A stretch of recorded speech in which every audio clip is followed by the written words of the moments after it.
سچوالا صاحب، کئی لوگ یہ کہتے ہیں کہ ایسا قرآن حدیث میں لکھا ہوا ہے کہ کافروں کے گھر جانا، یعنی کہ دوسرے دھرم کے لوگوں کے گھر جانا، ان سے بات کرنا، ان کے ساتھ کھانا پینا، چھت ساجھا کرنا، یہ حرام ہے۔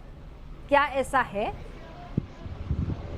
نہیں، دیکھیے اس معاملے میں قرآن جو کہتا ہے وہ بات پہلے ہمیں غور سے سننی چاہیے۔ قرآن یہ بتا رہا ہے یا ایھا الذین آمنوا لا تتخذوا الکافرین اولیاء من دون المؤمنین۔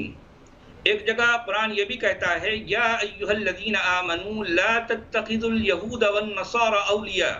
اس کا مطلب یہ ہے کہ اے ایمان والو، یعنی مومنوں سے قرآن کا لکھنے والا یہ بیان کر رہا ہے کہ اے مومنوں، تم کافروں کو اپنا سازگار، اپنا دوست، اپنا جو ہے ولی نہ بناؤ مومنوں کو چھوڑ کر۔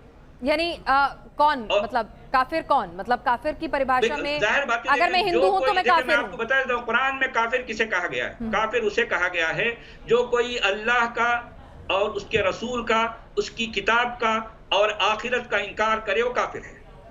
نہیں، انکار کرنا یا نہ ماننے والا دونوں ایک ہی بات ہو گئی، مطلب ظاہر بات ہے، ایک ہے مومن، ایک ہے کافر۔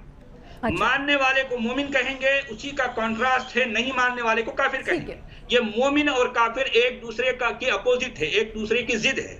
مومن ماننے والا ہوتا ہے اللہ کو، اس کی کتاب کو، اس کے رسول کو، اس کے جو ہے اور آخرت کو، قیامت کے دن کو ماننے والا مومن کہلاتا، نہیں ماننے والا کافر کہلاتے۔ بالکل کلیئر بات ہے، اس میں کوئی گول مول کرنے کی ضرورت نہیں ہے، بالکل کیا کافروں سے دوستی نہیں رکھنی ہے؟ جی ہاں، کافروں سے دوستی نہیں کرنا یہ قرآن کہہ رہا ہے۔ اچھا، ظاہر بات ہے کافروں کے گھر نہیں جانا ہے۔ نہیں، کافروں کے گھر نہیں جانے کی بات تو نہیں ہے، لیکن کافروں سے ان سے دوستی، ان کے ساتھ تعلقات نہیں رکھنا۔ اور یہی وجہ ہے، دیکھ لیجئے خود میرے ساتھ میں کیا ہوا میں بتاتا ہوں۔ میں یہ باتیں سنی سنائی نہیں کر رہا ہوں۔ میرے سماج میں، میرے خاندان میں جب میں نے حدیثوں کا انکار کیا تھا، یہ وہ زمانہ تھا جس وقت میں ابھی قرآن پر ایمان رکھتا تھا، اللہ پر ایمان رکھتا تھا، صرف حدیث کے ذخیرے کا میں نے انکار کیا، تو اس وقت میرے تمام کے تمام خاندان والوں نے میرے ساتھ بائیکاٹ کیا، نہ میرے گھر آنا چاہتے تھے، نہ میرے سے بات کرنا چاہتے تھے، میری صورت دیکھنا بھی نہیں چاہتے تھے۔ ان کے نزدیک میں کافر ہو چکا تھا، کیونکہ میں نماز نہیں پڑھتا تھا۔ اس لیے نہیں پڑھتا تھا کہ نماز پڑھنے کا حکم مجھے قرآن نہیں دیتا، میں اس وقت قرآن کو فالو کر رہا تھا۔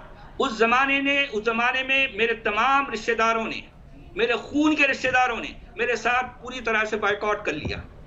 اور قرآن کی اس آیت کے مطابق قرآن یہ کہہ رہا ہے یا ایھا الذین آمنوا لا تتخذوا آباءکم واخوانکم اولیاء ان استحبوا الکفر علی الایمان ومن یتولہم منکم فاولئک ھم الظالمون۔ اس کا مطلب یہ ہے کہ اے ایمان والو، اپنے باپوں، اپنے بھائیوں، اپنے بیٹوں سے کوئی تعلق نہ رکھو اگر وہ کفر کو ایمان کے اوپر رکھتے ہیں۔ سمجھ آئی آپ کو؟